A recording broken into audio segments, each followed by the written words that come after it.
Gulf of ഒമാനിൽ ചരക്ക് കപ്പലിൽ വൻ തീപിടുത്തം. ആഴക്കടലിലുണ്ടായ തീപിടുത്തത്തിൽ എണ്ണ ടാങ്കറിന്റെ എഞ്ചിൻ റൂമിലടക്കം തീ പടർന്നു. കപ്പൽ ജീവനക്കാരിൽ 14 പേർ ഇന്ത്യക്കാരാണ്. ഗുജറാത്തിലെ കണ്ട്ലയിൽ നിന്ന് ഒമാനിലെ ഷിനാസ് തീരത്തേക്ക് പുറപ്പെട്ട കപ്പലിനാണ് തീ പിടിച്ചത്.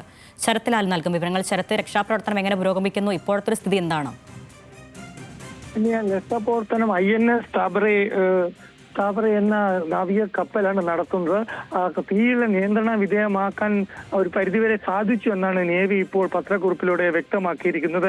ഏതായാലും 14 മുഴുവൻ ജീവനക്കാരും സുരക്ഷിതരാണ് എന്നാണ് ഇന്ത്യൻ നേവി നൽകുന്ന ട്വിറ്ററിലൂടെ നൽകിയിരിക്കുന്ന വിവരം.